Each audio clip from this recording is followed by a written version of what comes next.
1장 1절에서 예수 그리스도의 계시라고 했는데 이 계시라고 하는 단어는 헬라어로 뭐라고 하냐? 아포칼립시스라고 얘기합니다. 이 아포칼립시스라고 하는 것이 가지고 있는 두 가지 특징이 있어요. 하나는 뭐냐면 이 책을 읽을 때에 이해하기를 원치 않는 사람들에게는 감추어지길 원하는 거죠. 그러나 이 책을 읽었을 때 이해하기를 원하는 사람들에게는 그들이 알아들을 수 있는 언어로 기록되어져 있다는 차원에서는 아포칼립시스는 열린 책입니다. 복음에 대해서 알기를 원하고 진정으로 하나님의 구원의 은총을 경험하기 원하며 그리고 하나님을 영원하게 하기 원하는 사람들은 예수님의 그 비유를 알 수 있죠.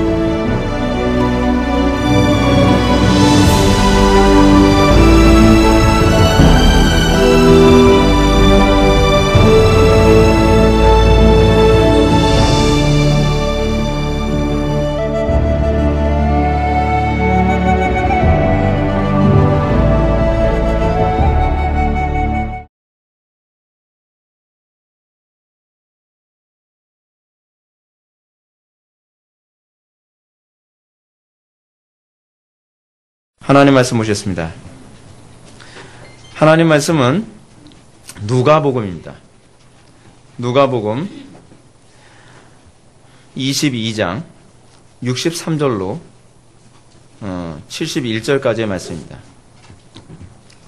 누가복음 22장 63절로 71절까지의 말씀, 신약성경 제3경으로는 136페이지입니다. 신약성경 136페이지 좀 찾으셨으면 제가 봉독하겠습니다. 지키는 사람들이 예수를 희롱하고 때리며 그의 눈을 가리고 물어 이르되 선지자 노릇하라 너를 친자가 누구냐 하고 이 외에도 많은 말로 욕하더라. 날이 새매 백성의 장로들 곧 대제사장들과 서기관들이 모여서 예수를 그 공회로 끌어들여 이르되 내가 그리스도이거든 우리에게 말하라. 대답하시되 내가 말할지라도 너희가 믿지 아니할 것이요 내가 물어도 너희가 대답하지 아니할 것이니라. 그러나 이제부터는 인자가 하나님의 권능의 우편에 앉아 있으리라 하시니 다 이르되 그러면 내가 하나님의 아들이냐? 대답하시되 너희들이 내가 그라고 말하고 있느니라. 그들이 이르되 어찌 더 증거를 요구하리요? 우리가 친히 그 입에서 들었노라 하시더라. 아멘. 이 시간은 누가복음 183번째 강의가 되겠습니다. 심판할 증거라는 제목으로 하나님 말씀 증거하도록 하겠습니다. 심판할 증거.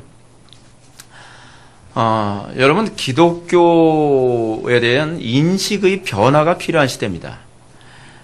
무엇이냐면, 기독교가 항상 고난과 같이 맞물려 있는 종교라는 인식을 우리는 반드시 가져야만 합니다.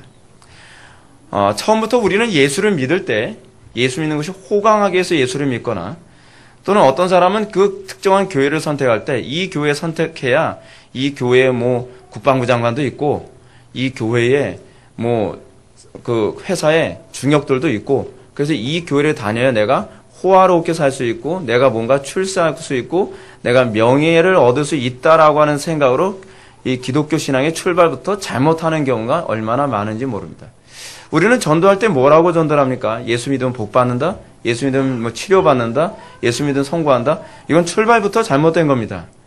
기독교 신앙은 무엇이냐면 십자가로 규정됩니다. 십자가를 알지 못하면 기독교가 뭔지 사실 모르는 거예요. 십자가가 상징하는 것은 호화로움이 아닙니다. 십자가가 상징하는 것은 형통함이 아닙니다. 십자가가 상징하는 것은 풍요로움이 아닙니다. 십자가가 산출해낸 결과가 때로는 풍요일 수도 있고 십자가가 산출해낸 결과가 그리고 영화로움도 있지요. 그러나 분명한 것은 십자가를 접했을 때 가장 첫 번째는 무엇이냐 하면 그것이 고난이라는 것에 대한 인식이 있어야만 합니다. 고난은 바른 신앙 고백과 결코 뗄래야 뗄 수가 없습니다. 그 이유가 무엇이냐 하면 이 세상이 악하기 때문입니다. 이 세상이 선하다면 그리고 이 세상이 하나님을 사랑하고 이 세상 임금이 마귀가 아니라 하나님이시라고 한다면 우리에게 예수 믿기 때문에 또 바른 신앙 고백하기 때문에 고난이 있다. 그런 일은 없을 겁니다. 근데 문제는 이 세상의 임금이 여전히 마귀라는 걸 알고 계십니까? 이 세상의 모든 구조와 통치를 사단이 다 장악하고 있다는 걸 알고 계십니까? 그렇다고 한다면 여러분들이 예수를 믿는다는 것 때문에 그 신앙 고백 때문에 여러분들 결코 형통할 수 있겠습니까? 보십시오. 예수 믿지 않는 남자나 예수 믿지 않는 여자와 어떤 사람이 결혼했습니다. 여러분들이 바른 신앙 고백을 유지한다고 한다면 과연 그 가정에서 싸움이 없을 수 있을까요? 예수님이 뭐라고 말씀하시죠? 내가 너에게 화평을 주러 온 줄로 생각하지 말라. 화평이 아니오 뭐라고요? 검을 주러 왔노라. 분쟁케 하려 왔다. 아비가 아들과 남편과 아내가 그리고 며느리와 시어머니가 서로 분쟁케 하려고 오셨다. 아니 왜 평화의 하나님, 평강의 주께서 오셨는데 왜 평화를 주는 것이 아니라 왜 분쟁을 주죠? 왜 그것 때문에 복음을 접했기 때문에 왜 우리는 고난을 당해야만 하죠? 그 이유가 뭐죠? 이 세상은 진리를 사랑하지 않기 때문에 그렇습니다. 진리를 사랑하지 않고 여러분들 그 신앙 고백을 유지하려 한다면 여러분들은 날마다 전쟁이요, 날마다 고난을 당할 수밖에 없을 것입니다. 여러분은 간혹가다 이런 생각을 할 것입니다. 그래도 목사님은 목회자니까, 성직자니까 그래도 편하죠. 절대로 그렇지 않습니다. 제가 부교육자 생활하면서 저는 고생 무지하게 많이 했습니다. 폭행을 당할 뻔한 적까지도 있었습니다. 제가 단독 목회하면서도 비슷한 경험을 많이 했습니다. 어쨌든 목양실에 앉는 것이 불안할 정도였어요. 왜냐하면 하나님의 말씀대로 목회한다는 것이 교인들이 다 천사들만 모인 것이 아니고 다들 예수 잘 믿는 사람들만 모인 것이 아니라 예수를 제대로 안 믿겠다는 사람들도 가득하기 때문에 말씀으로 양육하는 것은 그 자체가 고난이고 그 자체가 괴로움이에요. 그리고 이 하나님의 말씀대로 복음으로 정복을 했을 때 그 다음에 오게 되는 것이 뭐냐면 샬롬이죠. 그래서 제가 여러분한테 샬롬이 뭐라 그랬죠? 샬롬이란 그 전쟁에서 이기고 하나님의 통치가 구현됐을 때 주어지는 결과라고 제가 여러분한테 말씀드렸습니다. 구약에서 샬롬이라는 단어는 전쟁 용어예요. 전쟁 용어. 이렇게 즐거운 표현이 아닙니다. 유대인들이 만나면 샬롬 그러지 않습니까? 이게 손가락 하나 두고 얘기하는 샬롬 하는 게 그 사람들의 인사예요. 근데 유대인들이 샬롬 하는 이유가 무엇이냐면 그 사람들은 끊임없이 이방인들과 전쟁을 해야 되는 사람들이었어요. 샬롬이 잘 오질 않는 거예요. 팔레스틴 지역에서 계속 이 사람들 전쟁하지 않습니까? 그러니까 제발 전쟁이 종식되어지고 그리고 하나님의 통치가 구현되어져서 이 샬롬이 도래했으면 좋겠다라고 해서 그 다음에 샬롬 얘기하는 거예요. 우리가 생각하는 평화 그런 평화가 아니에요. 이 샬롬은 전쟁에서 승리해야만 주어지는 평화예요. 자, 우리는 간혹 가다가 이 예수 믿는 사람들이 고난을 선택한다라고 하는 이 부분과 관련해서 마치 고난을 신비적 엑스타시와 관련된 것으로 이해하는 경향이 또 있습니다. 또는 어떤 사람은 로마 가톨릭 같은 경우에는 여러분 고난과 고행은 별개의 문제입니다. 근데 이 고행을 통해서 공덕을 쌓으면 그것이 자기가 천국에 가서 상급을 얻는 중요한 소스가 된다고 생각을 하는 경향이 있습니다. 여러분 우리는 고행주의자들이 아닙니다. 우리는 고난이 좋아서 고난을 선택하는 사람이 아닙니다. 예수님조차도 고난이 좋아서 선택하지 않았고요. 사도들조차도 고난이 좋아서 선택한 것이 아닙니다. 여러분 간혹 가다가 우리는 고행주의에 빠지는 사람들 그런 사람도 있지 않습니까? 일부러 추한 옷을 자꾸 입는 거예요. 일부러 더 이렇게 남들한테 더 가난하게 청빈이라는 그 명분하에 가난하게 사는 것이 이게 기독교라고 생각을 하는 거예요. 그럴까요? 그것이 기독교인가요? 일부러 가난하게 살고 일부러 금식을 하고 일부러 막 힘들게 살아가고 일부러 막 힘들고 거친 데 가서 살아가는 것이 여러분 이것이 신앙이라고 생각합니까? 그건 아니에요. 우리는 고행주의자들이 아니에요. 우리는 고생을 좋아하지 않아요. 우리는 고난받는 걸 좋아해서 이걸 선택하는 것이 아니에요. 이유가 있어요. 우리가 고난을 선택하는 건 이것이 옳기 때문이에요. 제가 부교육자 생활하면서 제가 가지고 있는 이 신앙 고백을 지켜내기 위해서 끊임없이 싸우는데 나중에 너무 마음고생이 너무 심하니까 타협하고 싶은 마음이 굴뚝 같더라고요. 진짜로 굴뚝 같았어요. 주변에서 어떤 분이 저보고 그런 얘기합니다. 아 이제 할 만큼 했잖아요. 이제는 좀 어느 정도 좀 타협하시죠. 조율하시죠. 라고 저한테 권면을 하는데 저도 조율하고 싶고 타협하고 싶고 이 고난을 종식시키고 싶거든요. 그래서 제가 이런 얘기했습니다. 제가 살짝 웃으면서 이런 얘기했어요. 나도 그러고 싶습니다. 그러면 제가 가진 이 신앙 고백이 틀렸다는 것만 입증해 주십시오. 그럼 나는 얼마든지 그렇게 살아갈 의향이 있습니다. 나도 괴로워 죽을 지경입니다. 신앙이 그러는 거예요. 오직 의인이 믿음으로 살아간다는 거. 내가 조금만 타협하면 핍박 안 당해요. 내가 조금만 조율을 해주면 내가 쓸데없이 다른 사람들한테 미움받지 않아도 되고 융통성 있고 포용력 있는 사람이라는 소리 들을 수 있죠. 근데 나쁜 사람이라는 소리 들어가면서 왜 이렇게 살아야만 하느냐? 난 이 말씀이 옳다고 믿기 때문이에요. 여러분, 우리가 가지고 있는 이 신앙 고백은 바로 그것입니다. 그래서 성도에게 있어서 고난은 그리스도와 연합됨으로 인한 당연한 결과일 뿐이지 우리는 고행을 추구하는 사람이 아니에요. 우리는 이것이 옳기 때문에 살아가고 이 옳음이 나로 하여금 내 인생을 그렇게 살아가도록 만드는 거죠. 그래서 사도 바울이 이렇게 표현했습니다. 그리스도의 남은 고난을 그의 몸된 육체를 위하여 내 육체에 채우느라. 그리스도에는 그리스도와 연합한 결과로 그리스도의 남은 고난을 내 육체에 채워가며 힘들고 버겁지만 그것이 옳다는 것에 대한 확신 때문에 날마다 그 길을 힘들게 걸어가며 천성을 바라보며 살아가는 존재입니다. 그 성도는 이 땅에 미련을 두질 않습니다.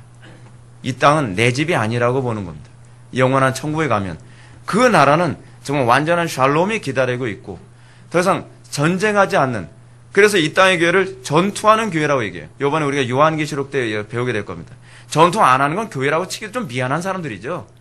이 땅의 교회를 전투하는 교회라고 얘기하고 그 영원한 천성에 들어간 교회를 뭐라 하냐, 성도를 뭐라고 얘기하냐면 승리한 교회라고 규정을 해요. 뭐 싸움도 안 했는데 무슨 승리를 얘기할 사람이 있겠습니까? 싸웠기 때문에 승리한 거예요. 타협하지 않았기 때문에 승리했다는 겁니다. 영적 순결을 지켰기 때문에 승리했다는 얘기예요. 그게 교회예요. 교회가 그냥 너도 좋고 나도 좋고 I'm okay, you okay, everybody okay 하는 그게 교회가 아닙니다. 근데 문제는 이 고난의 문제도 우리 힘이나 결심으로 되지 않는다는 거죠. 고난에 참여하려고 해도 의지대로 잘 안 돼요. 여러분, 우리가 베드로를 보면서 우리 느끼지 않습니까? 베드로가 지금 천국에서 귀가 굉장히 많이 가려울 텐데, 웬만큼 해. 진짜 그만해라. 그러고 싶을 거예요. 근데 순서가 그러니까 어쩔 수 없어요. 여러분, 베드로가 얼마나 고난에 참여하겠다고 떵떵거렸습니까? 예수님이 고난당하면 나도 같이 죽기까지 내가 따라가겠습니다. 근데 여러분, 그게 의지로 되지 않아요. 결단력으로 되지 않아요. 예수 그리스도의 고난에 참여하는 것은요, 오직 믿음으로만 되는 것입니다. 오직 그리스도와 연합됐을 때라만 되는 거예요. 우리가 이론적으로는 알죠. 그래, 내가 그리스도의 고난에 참여해야 돼 라고 하는데 정작 고난에 참여하는 그 자리에 왔을 때는 그 용기가 생기지가 않는 거예요. 그것이 옳다는 것이 믿어지지가 않고 점점 흔들리고 있는 거예요. 이 시대를 우리가 배도의 시대라고 얘기하지 않습니까? 여러분, 편할 때는요, 다 그것이 옳다고 생각을 할 수 있어요. 여러분들, 제가 여러분한테 가르친 거, 여러분들 이 가르침 때문에 여러분들이 핍박을 받지 않으면, 그래, 이게 옳지. 이렇게 가르치지 않는 교회는 잘못된 교회야. 여러분, 너무 쉽게 얘기하지 마십시오. 여러분들도 그 문제 때문에 고난을 당하고, 여러분들도 그 문제 때문에 손해를 보고, 여러분들도 그 문제 때문에 엄청난 스트레스를 받는다고 했을 때, 과연 김 목사가 가르친 게 과연 옳은 것이었을까? 그 설교가 과연 옳은 것이었을까? 저는 목회를 하면서 그런 사람들 많이 봤습니다. 굉장히 많이 봤어요. 편안할 때는 제가 옳다고 그래요. 우리 목사님 그래요. 그러다가 그 가르침이 나에게 손해를 끼치고 그 가르침 때문에 내가 많은 것을 잃어야 되고 그 가르침 때문에 내가 괴로움을 당하게 되면 니네 목사님이 되는 거예요. 신앙은 고난 때에 여러분들이 그것에 대한 확신의 여부가 거기서 규정되어져요. 고난을 당하면요, 모든 것이 혼란스러워요. 내가 많은 걸 손해봐야 된다고 하는 그 시점에 우리가 고난을 당하게 되면 그 가운데서도 확신이 흔들리지 않아야 돼요. 그게 성령께서 주시는 확신이에요. 그러나 이성이 주는 확신은 고난이 오고 손해를 보고 그런 많은 잘못된 가르침이, 그리고 오류들이 여러분들을 설득해 나갈 때, 그 오류들이 여러분들 설득할 때 혼란이 오죠. 왜 혼란이 오는지 아십니까? 그 오류들은 여러분들에게 손해를 끼치지 않기 때문에 그래요. 그 오류들은 여러분들의 육신에 즐거움을 주기 때문에 그래요. 근데 성경은 옳은 것 같은데 그것이 나에게 손해를 끼치고 나에게 고난을 주고 나에게 어려움을 주니까 내가 과연 그것을 선택해야 되는가에 관해서 대단한 혼란을 느끼기 시작하는 것입니다. 거기서도 여러분들이 혼란스러워하지 아니하고 끝까지 여러분들의 믿음을 지킬 수 있다면 그것이 진정한 믿음인 것이죠. 그래서 갈 때까지 가봐야지 하는 거예요. 신앙은요. 고난의 정점까지 갔을 때도 여러분들의 믿음을 꺾지 않는다고 한다면 그것이 신앙이죠. 대부분 상당 사람들이 나름대로 믿음을 가지고서 고난을 당하는 것까지는 갑니다. 당하는 것까지 가는데 뭐냐면 정점까지 못 가요. 제가 여러분한테 말씀드렸죠. 사드락메삭 아벳느고처럼 풀무불 앞에까지는 나란히 섰다가 집어넣는다 잠깐 그래도 나도 뭐 믿음 지킨 만큼 지켰고 자꾸 이런 사람들이 이런 얘기예요. 나도 고난 좀 당해봤다는 거예요. 저는 고난 좀 당해봤다는 사람들한테 저는 이런 질문을 던지고 싶습니다. 부활도 해봤나요? 부활에 참여해봤나요? 풀무불 앞에까지는 어느 정도 신념과 의지만 가지고서도 어느 정도 갈 수 있어요. 베드로처럼요. 베드로가 어디까지 갔죠? 베드로가 예수님이 신문 받는 자리까지 갔잖아요. 근데 어디까지 못 가죠? 죽는 데까지 못 가는 거예요. 거기서 부활하는 데까지 못 가는 거예요. 신앙이 뭔지 아세요? 부활이 신앙이에요. 그 부활이 우리의 믿음이 진짜였냐 가짜였냐는 것을 하나님이 선언하는 거예요. 그래서 예수님의 부활을 신학적으로 뭐라고 얘기한다고요? 성부의 칭의. 성부께서 성자를 옳다, 의롭다라고 선언하는 행위가 바로 부활이라는 것이죠. 우리가 부활에 참여하지 않았다고 한다면 내가 아무리 고행을 많이 하고 내가 아무리 고난을 많이 겪었어도 그것은요 하나님이 인정하지 않는 고난이에요. 그것은 믿음으로 한 고난이 아닐 수 있다는 얘기예요. 자, 이제 우리는 지난 시간에 이어서 예수님의 순환에 대한 부분을 살펴보도록 합시다. 63절부터 65절의 말씀을 다 같이 한번 읽어보셨습니다. 시작.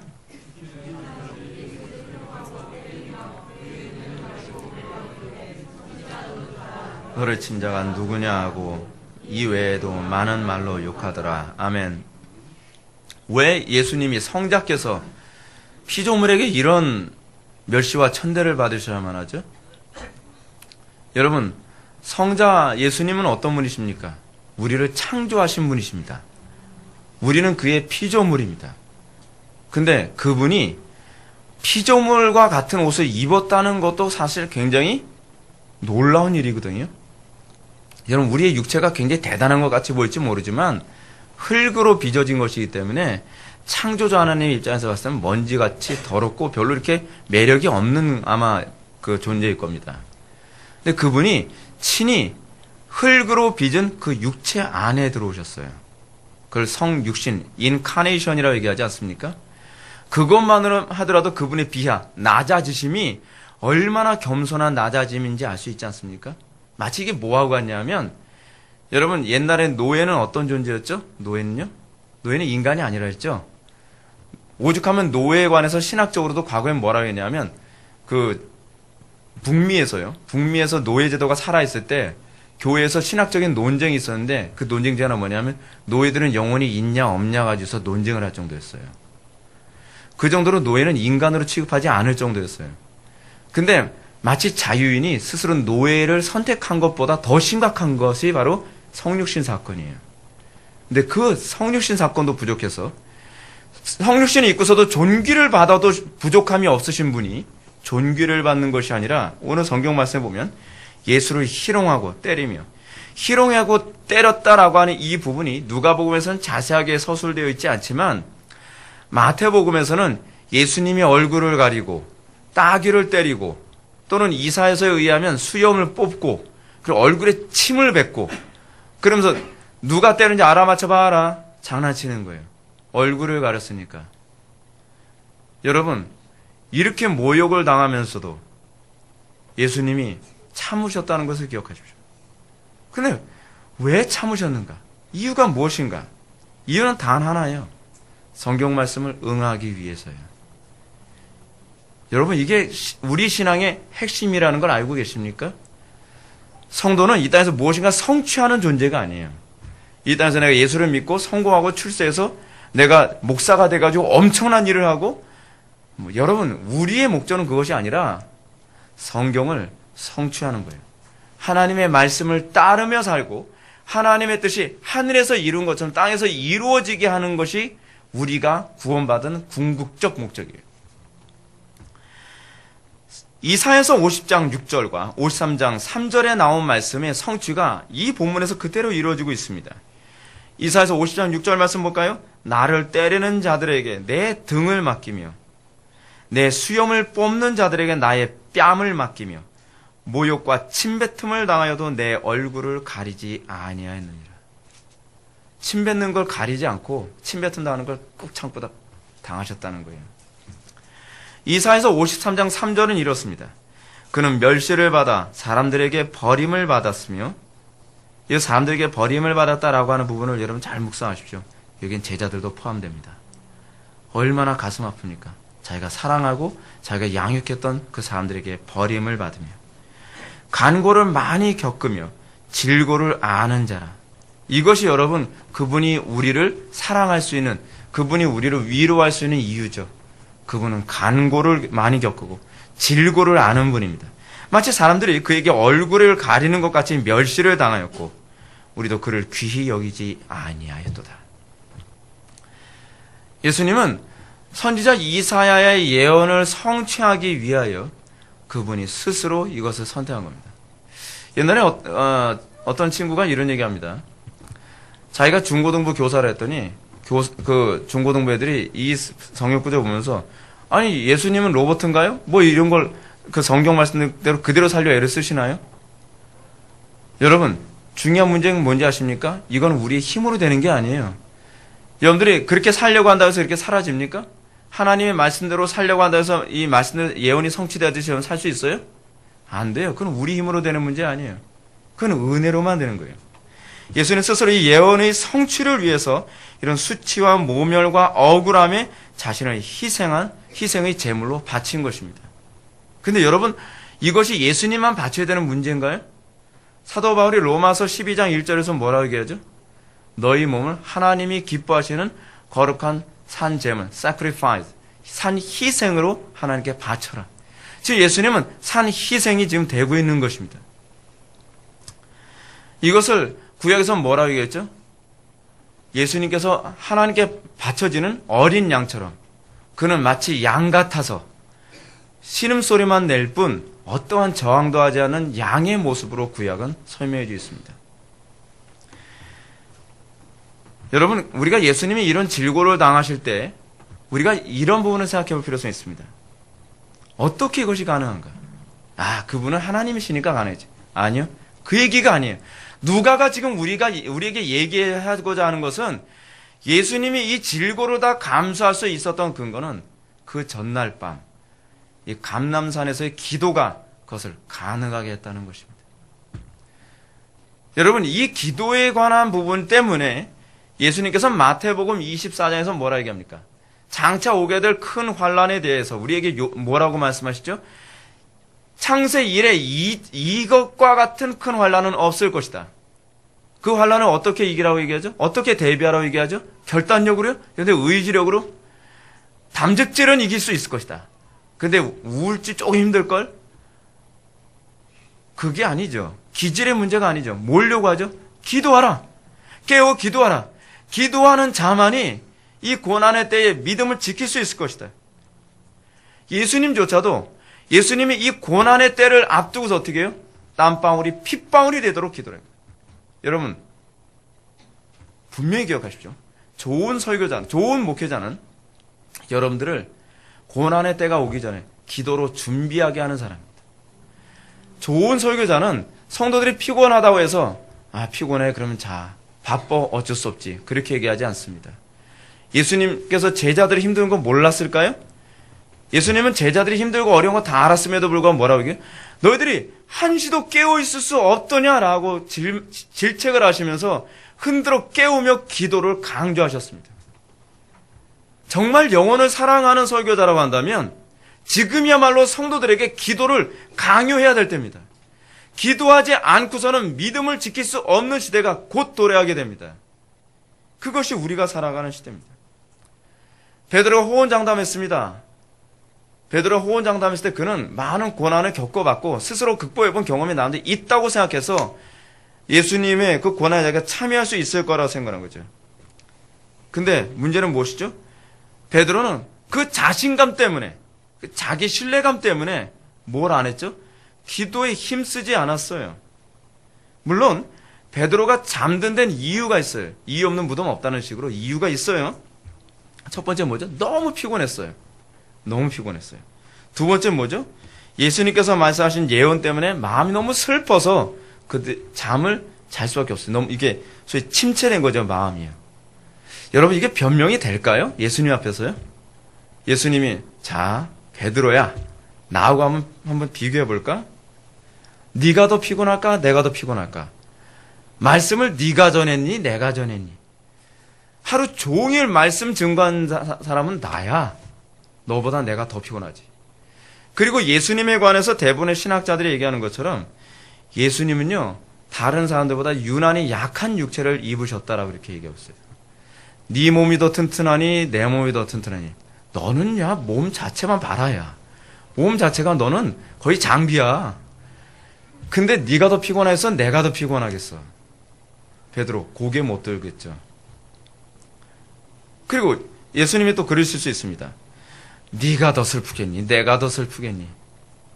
너는 내가 고난당하겠다는 예언을 들은 입장이고 나는 고난당하는 입장이다. 내가 얼마나 힘든지 다시 한번 내가 그 테이프 다시 돌려줄까? 그래서 마태복음 26장 38절 말씀 잘 들어보십시오. 내 마음이 매우 고민하여 죽게 되었으니 너희는 여기 머물러 나와 함께 깨어있으라. 기억나니 베드로야? 네 마음이 더 침체되겠니? 내 마음이 더 침체됐겠니? 여러분, 우리는 자꾸 예수님이 하나님이시기 때문에 가능했을 거라고 생각하지 마십시오. 예수님과 우리와의 차이는 딱 하나밖에 없습니다. 그분은 원죄만 없다는 것 이외엔 우리와 동일 본질을 갖고 계신 분이에요. 그분도 우리보다 더 피곤하실 수 있었고 우리보다 더 영적인 침체와 우울함에 빠져들 수도 있었어요. 그러나 예수님은 아버지의 뜻을 이루어드린다고 하는 이 분명한 목표 하나 때문에 현재 나의 피곤함을 극복하려 들었고 그리고 나의 우울함과 나의 침체를 극복하려 들었던 것입니다. 여러분, 우리의 인생의 목표가 뭐죠? 하루하루를 행복하게 사는 것입니까? 우리가 예수 믿게 된 목적이 어디 있죠? 이 땅에서 하나님은 나의 행복을 위한 수단입니까? 아니죠. 우리가 예수를 믿는 건 아버지의 뜻을 이루어주기 위해서요. 이루어드리기 위한 것. 그것이 바로 주기도문의 가르침 아닙니까? 근데 이 동일한 여건 아니 오히려 더 안 좋은 여건 안에서 한쪽은 아버지의 뜻을 이루어드리기 위한 그 일념하에 기도의 전에 힘썼고 한쪽은 피곤하고 우울하다는 이유 하나만으로 기도를 포기함으로 말미암아 그리고 그 한 번을 포기함으로 말미암아 주어진 결과는 너무나 엄청난 것이었습니다. 주님은 신문의 자리에서 베드로와 완전히 대조적인 모습을 보였죠. 베드로는 고난의 자리가 오기 전엔 누구보다 담대하고 당당한 모습을 보였지만 정작 그 의로 인한 핍박에 딱 닥쳤을 때 비굴하고 그리고 부끄럽고 추잡한 모습을 보일 수밖에 없지 않았습니까? 근데 예수님은 정반대예요. 예수님의 기도의 자리는요, 정말 그 누구보다 나약한 사람처럼 기도했고 그 누구보다 두려움에 벌벌 떠는 사람처럼 기도했습니다. 가장 처참하게 기도했습니다. 누가 보더라도 안쓰러울 정도로 기도했던 분이 바로 예수님이셨습니다. 가련해 보일 정도죠. 근데 그 가련해 보이는 모습으로 기도했던 그분이 정작 의로 인한 고난을 당하는 그 자리에서는 그 누구보다 당당했습니다. 그 누구보다 의연했습니다. 억울하게 모함을 당하는 그 신문의 자리에서 예수님은 그 억울함조차도 내색하지 않으십니다. 예수님 어떤 흐트러짐도 보이질 않으십니다. 예수님은 원수들 앞에서 목숨이나 자비를 구걸하며 제발 살려달라고 매달리지도 않으셨습니다. 예수님은 담담하게 멸시와 천대와 조롱을 받으시며 성경의 예언을 성취하시는데 모든 초점을 맞추셨던 것입니다. 이것이 성도가 가야 될 모습입니다. 사랑하는 성도 여러분, 저는 여기서 다시 한번 기도의 강조점을 다시 한번 여러분들한테 강조하고 싶습니다. 여러분, 예수님의 모습을 본받으려 하지 마십시오. 우리의 의지로 본받을 수 있는 그것이 아닙니다. 이건 의지로 되는 영역이 아닙니다. 우리가 본받아야 될 가장 첫 번째 것은 예수님의 그 모습이 아니라 예수님의 기도하는 모습입니다. 예수님의 기도하는 모습에 우리가 참여했을 때 우리는 고난 앞에서도 당당할 수 있을 것입니다. 우리는 어떤 환난과 고초 앞에서도 우리는 의연할 수 있을 것입니다. 원수들 앞에서 목숨을 살려달라고 구걸하지 않을 것입니다. 오히려 그 앞에서 어떻게 저 사람은 저렇게 살 수 있을까? 여러분, 로마 시대 때 핍박당했던 우리 기독교인들을 기억하지 않습니까? 사자들이 와서 사람들의 몸을 갈게 찢어 죽이고, 그리고 검투사들이 와서 아주 잔인하게 죽이는 장면들을 보게 됩니다. 근데 그들은요, 예수님처럼 죽었습니다. 그들은 네로 황제가 막 두려움에 떨고 목숨을 구걸하는 모습을 즐기고 싶었는데, 거기에 있는 그리스도인들은 다들 평온한 모습으로 찬송을 부르며, 한 사람이 사자에게 물어뜯겨서 머리만 남고 온몸이 다 찢어지고 내장이 드러날 때도 그들은 두려워하지 않았습니다. 그들은 그런 가운데서도 하나님을 찬양할 수 있었습니다. 네로는 그리스도인들이 핍박당하면서도 두려워 떨기보다는 오히려 평안한 모습으로 찬양하는 모습 때문에 미쳐버릴 것 같았대요. 어떻게 저게 가능하냐. 그리고 순교당한 사람들의 그 머리를 내려다보면서 평안한 모습으로 죽어가는 그 모습, 끔찍해서 죽음 앞에 발발 떠는 모습이 아니라 평온하게 죽어가는 그 모습을 보면서 어떻게 사람이 이럴 수 있느냐라고 탄식을 했다는 거 아닙니까? 어떻게 그것이 가능하죠? 그리스도와 연합됐을 때 가능합니다. 어떻게 그것이 가능하죠? 평소에 항상 깨어 기도하는 사람들만이 가능합니다. 기도하라고 하는 말을 잔소리로 듣지 마십시오. 그리고 여러분들 어쩔 수 없어 기도 못했다라는 말을 하지 마십시오. 그거는 저에게 해야 될 변명이 아니라 여러분들 하나님의 심판대 앞에서 해야 될 변명일 뿐입니다. 저는 여러분들이 정말 베드로와 같은 삶을 살지 않도록 권면하는 것일 뿐이지 여러분들이 기도를 안 했다 해서 정죄하거나 그럴 입장조차도 되지 못합니다. 여러분, 예수님은 가련하게 기도하시고 그리고 임금처럼 심판자들 앞에 서 계셨습니다. 근데 여러분, 예수님을 가장 닮은 이런 모습을 지닌 사람이 누군지 아십니까? 다윗입니다. 다윗은 기도굴에서 가장 가련하게 기도했던 사람이라고 얘기합니다. 다윗은 거지처럼 하나님 앞에 매달리는 사람이었다고 합니다. 다윗의 기도의 모습에 탁월함은 시편에 나오는데 시편에서 그의 모습은 마치 예수님이 하나님 앞에 간절히 매달리는 것처럼 그의 모습은, 그의 기도하는 모습은 정말 가련하게 이를 데 없을 정도로 기도를 하는 모습이었습니다. 그러나 그는 골리앗 앞에서도 마치 사자후처럼 호령하는 모습을 지녔습니다. 그는 어떤 임금보다 권위 있는 임금의 모습으로 대중 앞에 설 수 있었던 사람이었습니다. 그가 당당한 왕의 위품을 지킬 수 있었던 것은 그가 항상 하나님 앞에 거지처럼 매달리고 기도하는 그런 모습으로 살아가는 삶의 연속이었기 때문에 가능한 것입니다. 여러분들이 세상에 나가서 안 믿는 사람들 앞에서 당당할 수 있는 근거는 어디 있겠습니까? 여러분들이 불신자 앞에서도 하나님의 말씀대로 당당하게 여러분들이 살아갈 수 있는 근거는 어디서 나오겠습니까? 그것은 여러분들이 날마다 가련한 자처럼, 날마다 거지처럼 하나님 앞에 긍휼을 구하는 태도를 취할 때에라야만 세상 앞에서 여러분들은 그 당당함과 위엄으로 살아갈 수 있는 것입니다. 허영 떨지 마십시오. 여러분들이 마치 용기 있는 것처럼 행동하지 마십시오. 여러분들이 마치 대단한 존재인 것처럼 생각하지 마십시오. 여러분들은 하나님 앞에서 여러분들의 나약함을 드러내시고 그리고 여러분들이 위기와 난관과 고난의 때에 의연해지십시오. 그래서 하나님의 이름이 찬송을 받게 될 것입니다. 이제 우리는 예수님께서 공회에서 신문을 당하시는 장면을 보게 됩니다. 66절부터 69절의 말씀을 보겠습니다. 날이 새면 백성의 장로들 곧 대제사장들과 서기관들이 모여서 예수를 그 공회로 끌어들여 이르되 내가 그리스도이거든 우리에게 말하라. 대답하시되 내가 말할지라도 너희가 믿지 아니할 것이요 내가 물어도 너희가 대답하지 아니할 것이라. 그러나 이제부터는 인자가 하나님의 권능 우편에 앉아 있으리라 하시니. 아멘. 본문을 보면 66절의 말씀은 날이 새매라는 말씀으로 시작합니다. 원래 유대 탈무드에 의하면 원래 밤에는 신문을 못하게 되어 있다고 합니다. 근데 이 사람들은 법을 어기고 있어요. 그리고 이 사람들은요, 예수님을 더 괴롭게 만들려고 애를 쓰고 있는 거예요. 여러분 잘 기억해 보십시오. 예수님이 지금 어떤 상황이시죠? 밤이 새도록 기도하셨습니다. 이틀 밤을 잠을 못 주무신 겁니다. 여러분 잠을 못 잔다는 건요 보통 괴로운 일이 아닙니다. 사람이 가장 힘든 고문 중에 하나가 잠을 못 자게 하는 거라고 하는 거거든요. 근데 예수님은 이틀 밤을 꼬박 새가며 지금 신문을 당하고 계신 것입니다. 자, 우리는 그러는 가운데서도 흐트러짐 없이 이 당당한 모습을 유지하고 있는 그 모습에서 우리는 예수님의 그 기도의 모습을 다시 한번 사모하게 되지 않습니까? 우리는 날마다 하나님의 은혜를 구하며 살아야겠구나.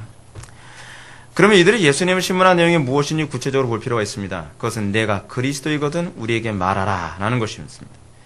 아주 역설적인 질문입니다. 아주 역설적이에요. 왜냐하면 이들은 예수님이 그리스도, 다시 얘기해서 메시아가 아니기를 믿고 싶어서 던지는 질문입니다. 여러분, 질문은 두 가지 유형이 있습니다. 하나는 뭐냐면 믿고 싶어서 던지는 질문입니다. 이걸 프란시스 쉐이퍼는 뭐라고 표현하냐면 정직한 질문이라는 거예요. 그리고 정직한 질문에 정직한 답변, 이런 표현을 하지 않습니까? 근데 또한 유형이 있습니다. 믿고 싶지 않아서 던지는 질문입니다. 그 성경에 오류가 있다고 믿고 싶어가지고 이 답변하는 사람이 빈틈이 드러나길 바라면서 계속 질문하는 사람이 있습니다. 이건 부정직한 질문이죠. 그런 사람들한테는요, 예수님처럼 말할 가치도 없어요. 예수님 답변 안 하지 않습니까? 답변하지 않습니다. 그들은 분명히 메시아를 기다린다고 하는 사람들입니다. 근데 예수님은 메시아가 아니길 바라는 사람들이에요. 참 웃기죠? 메시아를 기다리는데 예수님이 메시아가 아니기를 바래요. 메시아가 왔는데 예수님이 메시아가 아니길 바란다는 거예요. 자, 여러분 입장 바꿔놓고 한번 얘기해 볼까요? 여러분들 그 천국 가고 싶죠? 여러분들 예수 믿고 싶죠? 여러분들 은혜 받고 싶죠? 근데 문제는 뭐냐면 여러분들이 원하는 그 메시아가 어떤 존재인가에 관한 부분이 분명해야 된다는 겁니다. 우리는 마치 바리새인들처럼 내가 믿는 예수는 소위 김 목사가 얘기하는 그 예수가 아니길 바라는 거예요. 내가 믿는 예수는 소위 성경이 얘기하는 그런 예수가 아니길 바라는 거예요. 소위 어떤 사람이 흔히 얘기하는 것처럼 예수 믿으면 복 받고, 예수 믿으면 형통하고, 예수 믿으면 잘 먹고 잘 살고, 예수 믿으면 어떻게 해요? 다른 종교인들하고 굳이 싸울 필요 없고, 그렇죠? 예수 잘 믿으면 어떻게 해요? 그냥 모든 사람들한테 다 칭찬받고 박수 받는 그런 예수님이길 바라는 것이죠. 여러분들 분명히 기억하셔야만 합니다. 우리는 바리새인들이나 어떤 종교 지도자들을 쉽게 정죄하는데 쉽게 정죄할 문제가 아니에요. 그게 바로 우리 속에서 끌어나오는 우리의 죄악된 모습이거든요. 우리는 내가 원하는 예수를 믿고 싶어 하지 성경이 가르치는 예수를 믿고 싶어 하지 않는다는 겁니다. 이들이 원하는 메시아가 어떤 메시아인가 볼까요? 이들이 기다리던 메시아는요, 로마의 정권에 빌붙어서 정치적 욕심을 채우고 있었던 제사장들 같은 사람들을 환대해주는 메시아입니다. 그죠? 또 그들이 원하는 메시아는 어떤 메시아죠? 그들이 원하는 메시아는요, 장로들이나 바리새인들과 율법사들을 의롭다고 칭찬해주는 메시아죠. 그런데 지금 그들의 신문을 받고 있는 소위 메시아라고 추정되어지는 이 예수님은 어떤 분이신가? 그들이 원하는 그런 메시아가 아닌 거예요. 자기네들을 정죄하죠. 자기네들을 외식주의자들이라고 바리새인들을 지적하고 책망하죠. 그리고 제사장들을 칭찬해 주는 것이 아니라 악하다고 막 책망하시죠. 여러분들이 원하는 메시아는 어떤 메시아입니까? 대충 예수 믿어도 천국 가게 해주는 예수님이길 바라지 않습니까? 그렇죠? 여러분들 엉성하게 신앙생활해도 그래도 믿음이 있다고 인정해주는 분이길 바라지 않습니까? 예수님의 이름을 부끄러워하면서 하나님의 이름 드러내기를 싫어해도 그래도 넌 믿음이 있으니까 구원 받았어 라고 얘기해주는 그런 메시아를 원치 않습니까? 오늘날 기독교가 타락하는 이유가 뭔지 아세요? 내가 원하는 메시아를 찾아다니고 있다는 거예요. 사람들이 자꾸 교회를 자꾸 옮겨 다니죠. 교회를 왜 옮겨 다니는지 아십니까? 어떤 분이 이런 얘기합니다. 이 교회는 제 스타일이 아닌 것 같아요. 누구 스타일이 따로 있나요? 네? 자기 취향에 안 맞는 것 같대요. 아니, 언제 성경에 여러분들 취향을 맞춰줍니까? 제가 원하던 교회는 아닌 것 같아요. 그럼 당신이 원하는 교회가 어떤 교회죠? 나중에 실체가 드러나는데 신천지회가 있어요. 당신이 원하는 교회는 그런 교회였군요. 어떤 사람은 알고 보니까 그래서 어떻게 여호와의 증인회에 가 있어요. 저는 복음을 만난 것 같아요. 진짜 복음을 만난 것 같아요. 그게 그 사람이 봤을 땐 여호와의 증인인 거예요. 여러분, 착각하지 마십시오. 내 귀에 맞고 내 취향에 맞기 때문에 내 마음에 맞기 때문에 거기가 진리라고 생각하지 마십시오. 그러면서 이단에 가는 거예요. 수많은 사람들이 내가 원하는 종교를 찾고 있어요. 내가 원하는 메시아를 찾고 있어요. 그것이 바로 바리새인들이었고 또 제사장들이었고 또 그 당시 장로들이었어요. 그렇기 때문에 여러분, 예수님이 말씀하시는 건 뭐죠? 이거죠. 내가 말할지라도 너희가 믿지 아니할 것이요 내가 물어도 너희가 대답하지 아니할 것이니라. 그들의 질문이 가정되다는 거죠. 내가 말해봐야 너희도 믿지 않을 것이다. 왜냐하면 나는 니네들이 생각하고 니네들이 원하는 메시아가 아니거든. 그러니 너희는 믿지 않을 거야. 그리고 뭐라고 말씀하시죠? 내가 물어도 너희가 대답하지 아니할 것이니. 예수님께서 이미 많이 하셨죠.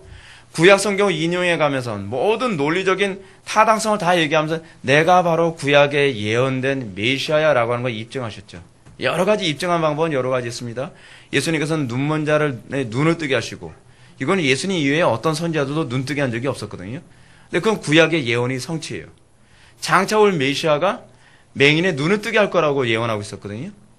그것을 통해서 예수님이 메시아라는 것을 아주 쐐기를 박은 거죠. 근데 인정 안 해요. 또 예수님의 길을 평탄케 하기 위해서 세례 요한을 미리 보내셨죠. 세례 요한은 누가 보더라도 참된 선지자라는 것은 만인이 다 인정하는 거였어요. 근데 세례 요한이 보라 세상 죄를 지어가는 하나님의 어린 양이로다 라고 얘기하면서 예수님이 구약에 예언된 메시아라는 것을 입증했어요. 근데 그들은 그것도 받아들이지 않았죠. 그들은 예수님의 메시아됨을 인정할 수 있는 모든 구약적인 근거를 접했음에도 불구하고 그들은 받아들이지 않았죠. 그래서 예수님 뭐래요? 예수님께서 뭐라고 말씀하시죠? 너희가 세례 요한의 권위가 하늘로부터냐 땅으로부터냐 라고 얘기했을 때 그들이 어떻게 대답했죠? 우린 대답할 수 없노라. 피할 수 없는 부분. 예수님이 진짜 메시아라고 하는 것에 대한 분명 확고부동한 근거가 나타났을 때 그들은 어땠죠? 대답하지 않았어요. 예수님 지금 그걸 얘기하고 계시는 것입니다. 사랑하는 성도 여러분, 저는 이 부분을 통해서 우리의 신앙을 정말 정확하게 점검해 보길 바랍니다. 이 시대 기독교가 왜 타락했는지 아십니까? 이 시대 기독교는 내 입맛에 맞는 교회, 내 입맛에 맞는 어떤 메시지, 내 취향에 맞는 그런 종교를 추구하면서 기독교가 타락한 것입니다. 그래서 교회들마다 스타일이 다 달라요. 사람들은 자기 취향대로 교회를 선택해요. 여러분, 복음은 사람의 취향에 맞추는 것이 아닙니다. 사람이 하나님께 맞추는 거예요. 근데 우리는 성경에 맞추려 들지 않아요. 그러다 보니까 어떻죠? 우리는 자꾸 한국교회가 어떻게 이단이 점점 커져요. 여러분, 잘 보십시오.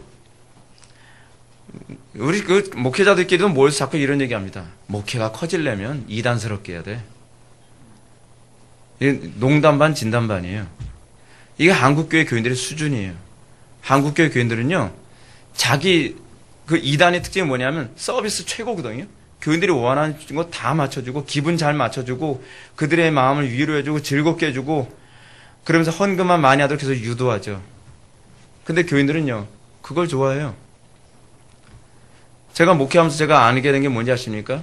교인들은 사랑해야 될 대상이지 믿어야 될 대상이 아니라는 걸 저는 많이 느껴요. 교인들은 사랑해야 될 대상이에요. 악한 본성이 있어서 언제든지 자기 취향에 맞는 곳으로 후떡후떡 움직일 수가 있어요. 저는 교인들 움직이는 걸 별로 그렇게 고민 안 합니다. 가면 가나보다 생각을 해요. 저는 붙잡으려 애쓰질 않아요. 문제는 무엇이냐면 그들이 진리를 찾는 사람이라면 모르는데 진리가 아니라 내 편리를 찾는 사람들이 문제라는 것이죠. 그게 기독교가 타락했다는 거예요. 기독교가 타락했다는 거예요. 여러분, 하나님의 뜻이 무엇인지 알기만 하는 것은 여러분 별로 유익되지 않습니다. 많은 사람들이 설교를 들으면서도 그렇습니다. 우리 교회 안에서도 그런 일이 비일비재하게 일어나고 있어요. 뭐냐면 아무리 정확하게 설교를 해도 듣고 싶은 부분만 듣고 듣기 싫은 건 안 듣고 마는 거예요. 근데 정말 들어야 될 부분이 듣기 싫은 부분이거든요. 듣고 싶은 부분만 듣는 사람은요, 이단에 앉아있는 사람과 별반 차이가 없습니다. 왜냐하면 그런 사람은 변하질 않아요. 여러분들 정말 변해야 될 영역이 바로 듣기 싫은 그 영역이거든요. 날마다 여러분들 삶에 변화가 나타나지 않고 sanctification, 날마다 성화가 나타나지 않는 하나님을 알아가는 이해의 폭이 넓어지지 않는 이유가 무엇이냐면 그 사람은 뻔해요. 듣고 싶은 부분만 듣고 듣기 싫은 건 안 듣고 있는 거예요. 그것을 신앙이라고 생각하지 마십시오. 제발 그걸 신앙이라고 생각하지 마십시오. 여러분, 진정으로 복된 귀는 어떤 귀인지 아십니까? 들을 귀 있는 귀가 복된 귀입니다. 자신은 의롭다고 은근히 부추기는 설교를 즐기는 귀가 아니라 나의 죄인됨을 드러내며 날마다 회개케 하는 설교를 사모하는 귀가 복된 귀인 것을 믿으시기 바랍니다. 나의 뜻이 옳다고 추켜 세우는 설교를 찾아다니는 귀가 아니라 하나님의 뜻 앞에서 자신의 오류를 발견하길 사모하는 귀가 복된 귀인 걸 믿으시기 바랍니다. 자기의 타락한 욕심과 이기심을 채워주는 설교가 아니라 자신의 이기심과 욕심을 폭로하고 각성케 하는 설교를 사모하는 귀가 복된 귀인 것을 믿으시기 바랍니다. 그러나 예수님 당시의 종교 지도자들이나 오늘날 위선적인 종교 생활에 심취한 사람들의 귀는 그렇지가 않습니다. 이들의 특징은 강단에서 하나님의 음성이 아닌 자기의 타락한 양심을 대변해주는 설교를 찾습니다. 나는 잘못하고 있는데 강단에서 그것이 괜찮아라고 얘기해주는 그 설교를 통해서 뭐예요? 난 힐링이 됐다는 거예요. 그 예배 통해서요. 힐링 얘기만 들어도 요즘 약간 막 스트레스를 받아요. 왜냐하면 저는 상처를 받거든요. 그 사람은 힐링이 될지 모르겠는데. 이들은요, 자기가 듣고 싶은 말만 말해주는 설교자를 찾아다닙니다. 그래서 어떤 사람은 그럽니다. 어떤 목사님은 코미디 때문에 너무 재밌어. 그래서 그런 교회 찾아다녀요. 죄를 범하고 온 양심을 편하게 만들어주며 회개하지 않아도 천국 갈 수 있다고 말해주는 설교자를 찾아다닙니다. 자기가 아닌 주변 환경과 세상이 잘못된 것이라고 말해주는 설교. 내가 잘못해서 주변이 지옥이 되고 있는데 주변이 잘못됐고 환경이 잘못됐고 여건이 잘못돼서 네가 그렇게 된 거야 라고 그 사람의 양심을 편하게 해주는 설교를 얼마나 좋아하는지 모릅니다. 하나님의 엄미한 음성보다는 감동적인 예화로 대리 만족하길 바라는 그런 사람들. 설교 들으면서 눈물 콧물 다 흘리죠. 감동 예화 듣고. 자기는 아무런 변화도 없으면서. 그래서 뭐라 그래요? 오늘 정말 은혜가 충만한 것 같아요. 감동받았다고 얘기해야 되는데 용어 사용을 잘못하고 있는 것 같아요. 은혜는 그런 게 아닙니다. 은혜라는 용어는 그렇게 사용되는 용어가 아니에요. 그렇게 값싼 용어가 아닙니다. 여러분, 이런 사람들이 바로 예수님을 심판대 놓고 판단하는 사람이라는 걸 알고 계십니까? 우리가 바로 장로고 우리가 바로 대제사장이고 우리가 바로 서기관의 입장에 서 있다는 거 알고 계세요? 하나님의 말씀이 엄하게 선포되는데 거기서 정죄하고 있는 거예요. 저건 가짜야. 저건 메시아가 아니지. 어떻게 저 메시아라면 내가 죄인이라고 생각하게 만들지? 저게 메시아라면 어찌하여 나를 저렇게 나쁘게 평가하게 만들지? 내가 원하고 싶은 메시아가 아니야. 저건 가짜야. 가짜야. 여러분, 지금 이 땅에서 우리가 그 일이 여전히 반복되고 있다는 걸 알고나 계십니까?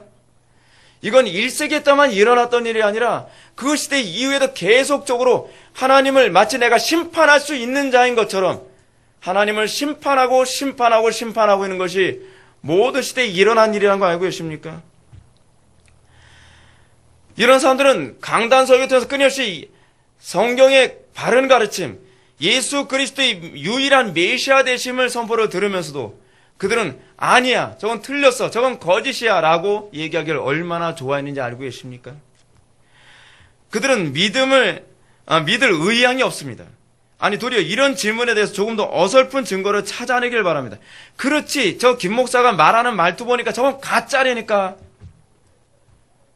여러분, 모든 시대에 그렇게 해서 많은 참된 선지자들, 많은 참된 설교자들이 순교를 당하고 화형을 당하고 그리고 쫓겨나기도 하고 그랬습니다. 그때하고 지금하고 다른가요? 우리는 과연 이 부분에 대해서 자유로울 수 있나요? 우리는 예수님을 심판대 놓고 있지 않다고 여러분들 생각하고 있나요? 그때나 지금이나 똑같이 우리는 또다시 하나님의 말씀을 정죄하며 예수님을 또다시 심판대에 놓고 옳다 그르다 네가 메시아가 아니다라고 말하기 좋아하는 것이 지금 이 시대의 모습이 아닌가요? 69절의 말씀처럼 이제부터는 인자가 하나님의 권능의 우편에 앉아 있으리라는 말씀을 기억하십시오. 지금은 예수님이 그들에게 심판을 받고 있는 것과 같은 위치에 있지만 앞으로 이 자리가 바뀔 날이 올 것이라는 겁니다. 앞으로 내가 부활 승천하고 나면 이제는 내가 심판자의 자리에 설 것이고 너희들은 심판을 받는 자리에 서게 될 것이다 라고 선언하고 계시는 것입니다. 사랑하는 성도 여러분, 어떤 사람이 정말 복된 사람이죠? 어린아이와 같은 사람이 복된 사람이라고 말씀하고 있지 않습니까? 어린아이와 같은 사람은 하나님의 말씀을 심판하듯이 대하지 않습니다. 소위 베레아 교인들처럼 하나님의 말씀이 그러한가 상고하여 보고 그 말씀이 성경에 위배되지 않고 정확하다면 더 이상 내가 심판자처럼 그 말씀을 대하는 것이 아니라 그 말씀 앞에 내가 마치 심판을 받을 자처럼 행동하게 될 것입니다. 신앙은 딱 둘로 갈라집니다. 내가 하나님의 말씀을 심판하는 자처럼 살 것인가? 그렇다면 내가 그 말씀 때문에 내가 심판을 받을 자처럼 살 것인가에 관한 문제로 귀결됩니다. 이 땅에서 내가 하나님의 말씀을 마치 심판할 것처럼 무시해버리고 마치 예수님을 무시했던 것처럼 내가 그 말씀을 무시해버리고 마치 예수님 얼굴에 침을 뱉었던 것처럼 내가 하나님의 말씀에 침을 뱉어버리고 내가 예수님에게 선지자노로 살아라고 따귀를 때리며 행동했던 것처럼 오늘날 우리가 또 그 말씀 앞에 그 말씀이 어찌 내 삶의 선지자노로 사나 한번 볼까라고 행동하는 것처럼 이 시대는 동일한 일이 반복되고 있다는 것을 알고 계십니까? 정말로 복된 귀는 하나님의 말씀을 들으면서 내가 마치 그 말씀 앞에 내가 장차 심판대 앞에 서서 내가 심판을 받을 자처럼 내가 서게 되고 두려워 떠는 자가 정말 복된 귀라는 것을 믿으시기 바랍니다. 여러분 70절과 71절의 말씀 보십시오. 다 이르되 그러면 내가 하나님의 아들이냐 대답하시되 너희들이 내가 그라고 말하고 있느니라. 그들이 이르되 어찌 더 증거를 요구하리요 우리가 친히 그 입에서 들었노라 하더라. 아멘. 예수님이 어미하신 경고를 들은 종교 지도자들은 얼마 가지 않아서 심판자와 죄인의 위치가 바뀌게 될 것이라는 것을 그들은 알고 있지 못합니다. 예수님이 도대체 무슨 말씀을 하고 있는지조차도 이들은 분별을 못하고 있어요. 오히려 이들은 이렇게 얘기합니다. 네가 하나님의 아들이라는 거냐? 여러분 이 정도 얘기를 들었으면 정말 두려워 떨어야 되는 거 아닙니까? 아이고 우리가 정말 큰 잘못을 범하고 있구나. 이러다 우리 하나님의 심판에 서겠구나. 근데 오히려 예수님 보고 다시 묻습니다. 내가 하나님의 아들이냐? 몰라서 묻는 겁니까? 아니길 바라서 질문을 던지는 거죠. 어떻게 사람이 이렇게 어리석습니까? 내가 하나님의 심판대 앞에 설 것 같으면 회개를 해야 되는데 더 지독하게 네가 하나님의 아들이 아니라는 것을 난 찾아내고야 말겠다는 것, 오히려 독을 품고 있는 겁니다. 그러므로 주님은 그들을 향해서 마치 판사의 최후 선고처럼 대답하십니다. 잘 보십시오. 이 자리에서 위치가 바뀝니다. 너희들이 내게 그라고 말하고 있느니라. 우와, 무서운 얘기 아닙니까? 너희는 이미 너희 말로 심판을 받았다. 너희는 이미 내가 하나님의 아들이라고 고백하며 그것을 부정하려 하고 있다. 너희는 내가 그라고 이미 말하고 있다. 한쪽은 당당하게 예수님을 심판하는 것처럼 행동하는데 예수님은 그 심판자의 자리에서 가만히 서서 어미하시고 위험 있는 모습으로 그리고 만물을 심판하는 심판자의 모습으로 그들을 이제 정죄합니다. 너희들이 내가 그라고 이미 말하였느니라. 여러분 얼마나 두려운 얘기입니까? 그들의 말함이 그들이 부정하기 위해서 그들이 거부하기 위해서 했던 그 말로 인하여 그들은 하나님의 심판대에서 심판을 받게 될 것입니다. 아니 이미 그들은 선고를 받았습니다. 이제 그 선고가 이제 실질적으로 이루어지는 것은 얼마 남지 않을 것입니다. 이것은 역설입니다. 예수님 지금 그들을 향하여 그들이 하나님의 심판대 앞에서 심판을 받을 증거를 친히 그들의 입에서 들었더라라고 얘기하고 있는 것입니다. 그들은 뭐라 얘기하죠? 어찌 더 증거를 요구하려 우리가 친히 그의 입에서 들었노라. 하하. 그들은 아직까지도 뭔가 분위기 파악을 못하고 있습니다. 예수님의 입에서 증거를 들은 것이 아니라 그들의 입에서 이미 하나님의 영원한 심판의 증거를 확보받은 것입니다. 여러분, 사랑하는 성도 여러분, 우리가 이 세상을 살아가면서 간혹 착각을 하는 것이 바로 이것입니다. 우리가 하나님을 심판할 수 있을 거라고 생각합니까? 우리는 내가 하는 말이나 나의 결정에 의해 하나님을 쩔쩔매게 할 수 있을 거라고 착각하고 있지 않습니까? 내가 기분 나쁘면 하나님의 명령을 알면서도 거절하고 아니 그것은 하나님의 말씀이 아닐 거야 라고 우리는 거부하길 원하지 않습니까? 내 마음에 들면 하나님의 말씀을 존중하며 살아가지만 내 마음에 안 들면 그것이 하나님의 말씀이 아니야. 하다못해 우리는 성경조차도 하나님의 말씀이 아니라고 부정하고 싶어하는 모습까지 보고 있지 않습니까? 하나님이 내 생각대로 해주면 믿어줄 것이지만 그렇다면 언제든지 개종을 하거나 교회를 떠날 준비가 있다고 협박하듯이 살아가지 않습니까? 이렇게 해서 마치 내 마음대로 움직이지 않는 하나님의 버르장머리를 고쳐놓겠다라는 태도로 살아가고 있지 않나요? 이게 한국교회 교인들의 모습이에요. 누가 누구의 버릇을 고칩니까? 마치 우리가 하나님을 길들일 수 있을 거라고 생각하듯이 우리는 살아가고 있습니다. 착각하지 마십시오. 우리가 하나님 앞에 굴복하는 것이죠. 우리가 하나님을 때를 써가면서 금식을 해가면서 기도하면서 하나님이 내 방식대로 움직이게 만들고야 말 거야 라고 생각하는 것은 오만도 그런 오만이 없습니다. 한국교회 교인들은요, 얼마나 큰 죄를 범하고 있는지를 잘 모르고 있습니다. 우리가 진정으로 하나님을 믿는다고 한다면 우리가 취해야 될 태도는 오로지 장차 올 세상을 심판하실 하나님 앞에서 내가 심판을 받을 자처럼 살아가는 것입니다. 그것 신약의 일관성에게 얘기하는 바입니다. 우리의 말이, 우리의 행동이, 우리의 하나님의 말씀에 대한 우리의 존중함이 우리가 하나님 앞에 장차 심판받을 자처럼 우리는 살아가야만 합니다. 아울러 저는 여러분들에게 한 가지 더 위로가 되는 말씀을 드리고 싶습니다. 그것은 우리가 이 세상에서 그리스도의 이름으로 말미암아 세상 사람들에게 핍박을 받고 정죄를 받고 심판을 받을 때 이것이 그 불신자들로 하여금 그들이 심판을 받는 근거로 작용하게 될 것입니다. 그들은 거룩한 성도를 향하여 선고한 그 선고가 우리들을 향하여 죄인이라고 선고하고 우리들을 향하여 악하다고 선고한 그 선고 때문에 그들은 악하다고 선고를 받을 것이며 그들에게는 유죄의 선고가 내려지게 될 것입니다.